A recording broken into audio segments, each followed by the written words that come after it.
Pegang atau megang? Aku pegang sini aja bang, aku mau ini. Oke. Oke. Bang Sunan, thank you nih bang waktunya.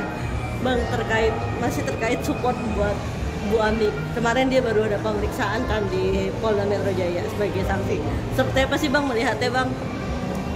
Ya, yang pasti saya awalnya cuma melihat ini adalah konflik internal rumah tangga mereka ya.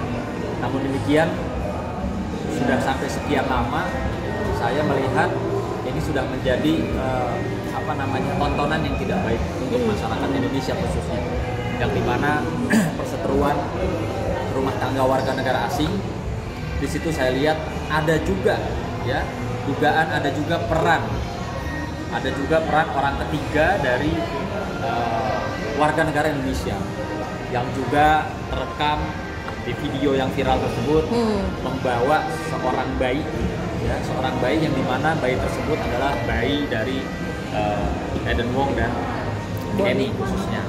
Di situ terlihat jelas betul-betul bahwa warga negara Indonesia ini atau yang katanya artis ini menggendong, membawa pergi seorang bayi yang bukan haknya atau bukan anaknya, atau bisa dikatakan dia tidak berkapasitas membawa anak pergi, memisahkan anak tersebut dari ibu kandungnya. Ya, Emi di situ terlihat jelas berusaha ingin menggapai, ya, memeluk atau mengambil kembali bayi tersebut. Namun demikian dibawa pergi entah kemana sampai detik ini juga kan belum ketahuan di mana. Tapi kan di situ ada bapaknya, bisa dibilang penculikan nggak sih bang sebenarnya? Gini, kalau dibilang penculikan itu karena di situ ada figur bapaknya, iya. Itu tidak bisa. Tapi yang justru saya sayangkan, kenapa nggak bapaknya yang gendong? Kenapa mesti siapa TE? Apa kapasitasnya? Apakah dia bekerja sebagai babysitter di situ? Ya kan kita nggak tahu. Kalau babysitter tunjukin kontraknya. Nah, kalaupun dia bisa menunjukkan kontraknya bahwa dia sebagai babysitter di situ atau pengasuh atau apapun itu, seharusnya dia juga bisa mengembalikan atau meredakan suasana. Mungkin pada saat di rumah sakit pertemuan itu agak histeris atau emosi, dan ketika sudah beberapa hari lebih baik kan harusnya bisa bicara dengan tenang. Tapi dibilang ini PA personal asisten. Iya, apapun itu makanya saya bilang yang sangat disayangkan. Harusnya sebagai warga negara Indonesia yang dimana ada prahara rumah tangga warga negara asing dan ada huru haranya di Indonesia, harusnya dia bisa jadi orang penengah. Paling tidak dia harusnya bisa menjembatani si Eni maupun si suaminya. Itu sih sebenarnya harapan banyak orang sebenarnya. Tapi ya ini sudah nasi sudah jadi bubur, yang terekam terlihat dan terkesan tidak ada etikat baik. Justru warga negara Indonesia yang kami sayangkan itu saudari TE. Bang, ini kan kita sudah ketahui lah pengacara dari dari Pak Aiden itu Bang Hotman Paris. Sorry nih Bang, dia kemarin sempat bilang abang ingin jadi pengacara Emi itu hanya pansos, hanya calahin dia dulu Lamborghini dia startnya 15 miliar. Itu gimana sih Bang? Kalau saya jujur ya, saya tidak perlu menanggapi omongan-omongan dari advokat yang sudah tua itu.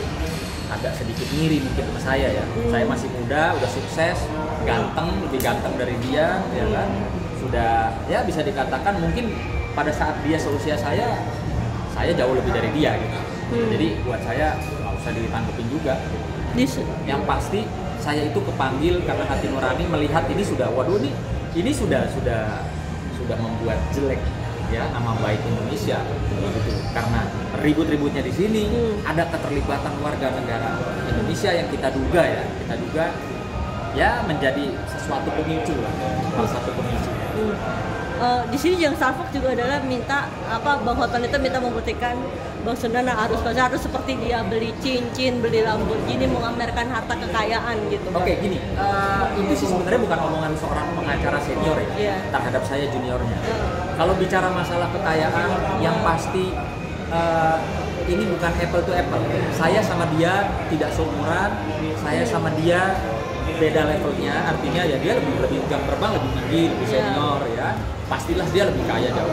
Jadi artinya saya sama dia bukan apa namanya rival untuk dibandingkan secara materi atau secara apapun, bukan. Dia harusnya membandingkan dirinya mungkin dengan yang seusia dia, seperti mungkin sama Bang Otto Hasibuan, ya, sama Bang Hotma Sitompul, atau sama Alvin Lee. Nah itu mungkin boleh kalau dia mau pamer-pamer kekayaan atau ngajak-ngajak apa namanya bicara soal gitu materi. Kalau sama saya, aduh, mohon maaf nggak salah gitu loh.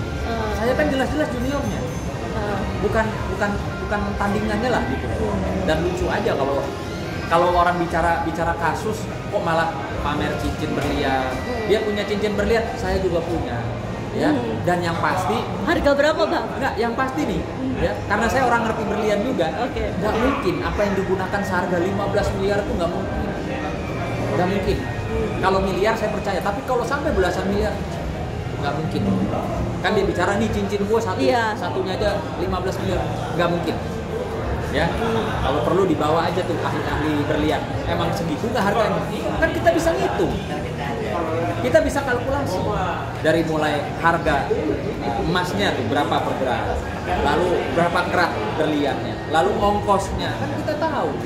Sudah lah, lagi pula nggak perlu saya layani lah, bukan kelas saya juga.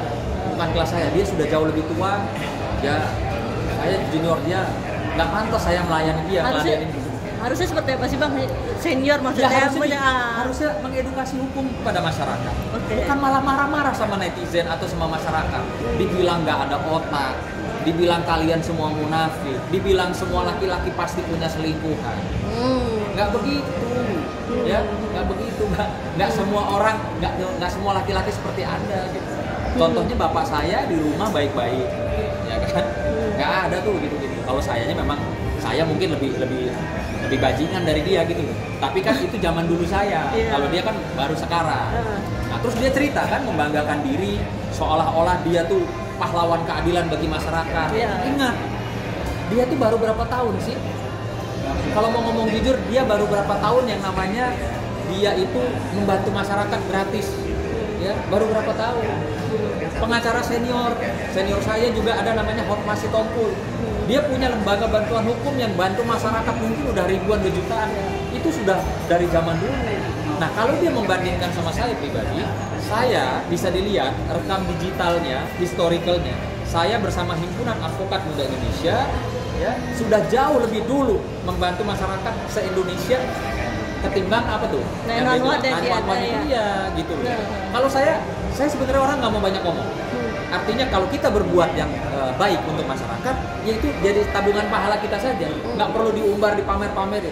Nggak tahu ya, kalau di agama saya, segala sesuatu kebaikan yang kita buat jadi pahala.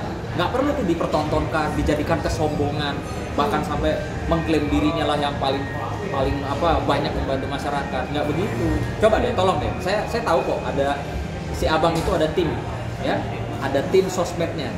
Ada tim istilahnya digital atau medianya. Coba sebelum si abang itu ngomong jauh-jauh, di search dulu. Ini saya Sunan Kalijaga ngebantu masyarakat itu sebelum ada gerakan dari dia. Udah jauh-jauh hari, makanya udahlah nggak usah apa sih saya ini apa sih, kan dia anggap saya kecil. Ya udah nggak usah dilayanin saya gitu loh. Sakit hati. Saya kan hanya berpendapat sebagai pengacara yang saya lihat ini udah nggak benar. Ya kalau bilang pansos, mohon maaf. Kita perlu klarifikasi juga, ya, bahwa saya pada saat itu, ya, diundang sama beberapa stasiun televisi untuk duduk bersama dengan dia. Artinya saya tidak pernah pansos sama dia, tapi menurut media saya sudah pantas didudukan bersama. Yaitu pertama di hitam putih waktu itu, ya, bisa tanya sama Deddy Corbuzier. Saya diundang. Kebetulan ada beliau sebagai senior saya. Kami duduk, artinya apa? Kami sama rata. Sama terkenalnya, sama popularitasnya. Jangan berlebih-lebihan gitu. Bang, abang kan juga manusia biasa. Ada rasa sakit hati gak sih Bang digituin? Di depan publik gitu Bang, kan dia depan saya gak pernah merasa sakit hati sama si abang. Ya, karena kalau melihat histori, saya juga pernah dekat sama abang. Ya. Cuma jujur, saya sangat menyayangkan abang saya itu berubah. Ya, semenjak rajin ke kafe-kafe, klub-klub dansa-dansa, minum-minum, dia berubah. Itu aja. Dulu jujur saya respect sama dia. Tapi saat ini sebelum dia kembali seperti dulu, ya mohon maaf, saya tidak respect. 2 pertanyaan terakhir. Serespek apa bang dulu abang, maksudnya apa dia sampai mungkin pernah bestian atau pegang kasus bisa dilihat kok, bisa dulu, tanya dulu, sama semua teman-temannya dia, sama semua teman-teman dekatnya dia. Saya itu baik sama beliau. Ya, kita suka lari pagi setiap hari Minggu, ngobrol. Dia suka ngundang saya untuk urusan kasus.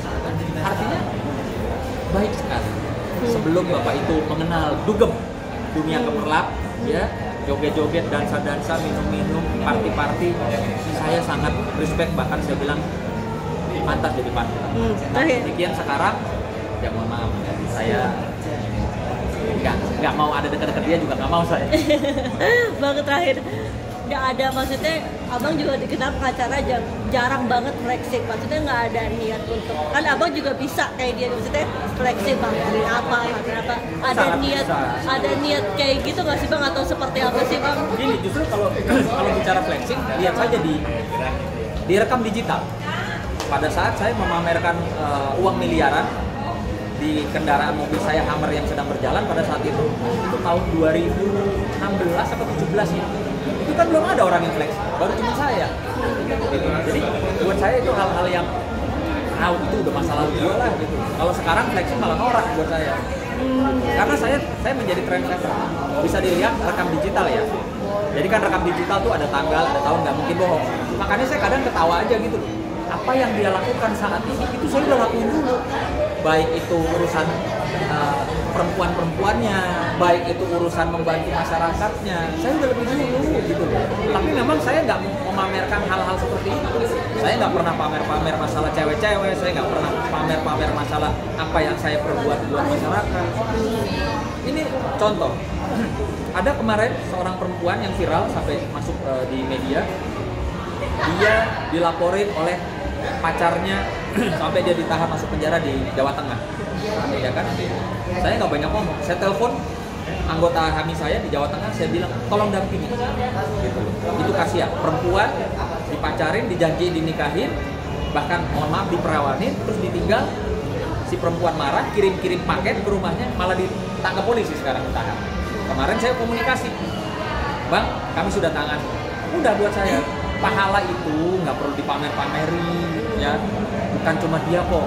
Contohnya senior saya yang saya dekat ini dari dulu punya mawar saron tuh, kot masih tompo gitu. Itu berlian abang berapa bang? Cincin. Saya sih masih murah-murah aja lah, murah-murah aja. Kalau saya murah-murah nih. Ya. Berapa bang? Saya nggak sampai 15 miliar, saya murah-murah aja. Karena saya tahu diri. Itu jam apa? Itu mahal, itu pasti dia bos. Karena saya tahu diri. Nggak boleh saya melebihi daripada senior, walaupun mungkin saja saya mampu. Nggak boleh. Gitu. Jadi buat abangku. Iya, ada pesan gimana? Saya bukan tandingan abang. Ya. Abang boleh menertawakan saya, boleh ngecil-ngecilin saya. Memang saya bukan rival abang. Saya umurnya 46 bang. Kalau abang kan nggak tahu saya usianya, udah jauh di atas saya abang. Jadi abang kalau mau membandingkan kehebatan, kesuksesan dan kekayaan seorang advokat, abang itu harus apple to apple. Cari yang seumuran, ya. Cari yang kira-kira ya udahlah kita sama-sama tahu lah. Oh, ya. Abang